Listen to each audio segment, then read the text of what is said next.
Ya, penyakit ini memang menyerang dengan tidak memandang usia. Bahkan orang yang sebelumnya terlihat baik-baik saja dalam sekejap bisa meninggal akibat serangan jantung ini.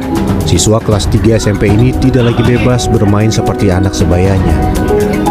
Hilmi terancam putus sekolah karena harus menjalani pengobatan secara rutin.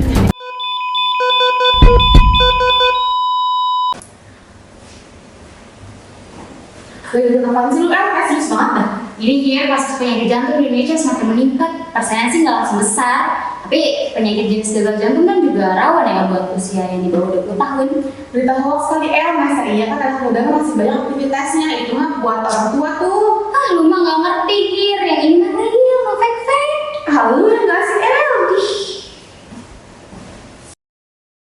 Menurut data riset kesehatan dasar tahun 2013, peningkatan penyakit jantung naik sekitar 1% menuju tahun 2018. Peningkatan prevalensi serangan jantung pada usia kurang dari 40 tahun sebanyak 2% setiap tahunnya, mulai dari tahun 2000 sampai tahun 2016. Dalam data yang dikeluarkan oleh WHO pada tahun 2021, kematian akibat penyakit jantung mencapai angka 17,8 juta. Dengan kata lain, 1 dari 3 kematian di dunia tiap tahun itu berasal dari penyakit jantung. Sepanjang 2022, kasus katastropik yang paling banyak ditemukan di Indonesia adalah penyakit jantung sebanyak 15,5 juta kasus loh. Nah, gagal jantung ini biasanya terjadi ketika seseorang berusia di atas 45 tahun. Namun pada kenyataannya, gagal jantung dapat menyerang siapa saja, termasuk pada orang yang masih berusia 20 tahun. Nah, gagal jantung ini pada umumnya diakibatkan oleh adanya kerusakan otot-otot jantung dan faktor genetik. Tetapi, tak menutup kemungkinan, selain itu masih banyak faktor lain yang dapat memicu terjadinya penyakit gagal jantung di usia muda. Nah, yang paling sering ini nih, kebiasaan kalangan muda saat ini mengkonsumsi makanan cepat saji dan minuman berbahan dasar gula. Ditambah mereka yang malas untuk berolahraga membuat dirinya menjadi stres dan memicu rasa kecemasan. Nah, stres yang tinggi memicu produksi hormon seperti kortisol yang dapat mengganggu pola tidur. Stres yang berkepanjangan dapat mempengaruhi kesehatan jantung melalui peningkatan tekanan darah dan perubahan perilaku, seperti malas menjalankan aktivitas, berdiam diri, hingga gaya hidup yang berlebihan. Masalah ini bisa banget loh kita hindari dengan mengganti semua bahan makanan yang menjadi sayur dan buah-buahan. Ini dapat dikreasikan menjadi sebuah makanan yang sering kamu konsumsi, namun dengan bahan pembuatan yang lebih sehat dan bersih tentunya. Selain itu, penting juga bagi kita semua untuk rutin mengkonsumsi air putih minimal 8 gelas sehari atau setara dengan 2 liter air putih. Mengkonsumsi ini dalam kondisi khusus yaitu seperti saat berolahraga, cuaca panas, atau saat mengalami demam, diare, dan muntah-muntah. Dalam kondisi ini, kebutuhan cairan tubuh pasti meningkat. Tak lupa juga, di saat bangun tidur, sebelum makan, dan sesudah makan, kita juga harus mengkonsumsi air putih.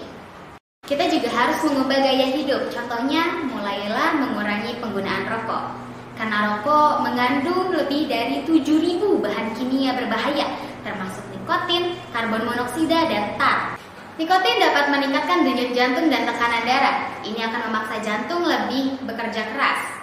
Karbon monoksida mengurangi kemampuan darah untuk membawa oksigen sehingga jantung dan organ lainnya kekurangan oksigen untuk menjalankan tugasnya secara normal. Konsumsi alkohol berlebihan pun juga dapat menyebabkan peningkatan tekanan darah. Hal ini terjadi karena alkohol meningkatkan aktivitas sistem renin, angiotensin, dan aldosteron yang menyebabkan penyempitan pembuluh darah dan retensi cairan dalam tubuh. Akibatnya, tekanan darah dapat meningkat secara signifikan, meningkatkan risiko hipertensi dan penyakit jantung. Untuk teman-teman dan adik-adik semua, saatnya kita rubah kebiasaan kita dengan menjaga pola hidup baik dan sehat ya. Dengan cara, pertama olahraga, itu harus rutin. Contohnya olahraga dengan cara berjalan kaki atau bersepeda 15-30 menit per hari. Lalu jaga makanan. Makanan yang dimakan kurangi makanan tinggi gula dan tinggi garam. Ya, baiknya itu kukus dan rebus. Itu hanya sedikit yang bisa kita tanamkan agar mendapatkan kesehatan yang lebih baik, terutama kesehatan jantung kita. Terima kasih untuk Yayasan Jantung Indonesia yang telah memberikan kami kesempatan untuk mengedukasi sekaligus belajar tentang penyakit jantung di Indonesia. Sesulit apapun prosesnya, kamu akan tetap menjadi kamu yang lebih baik dari kamu yang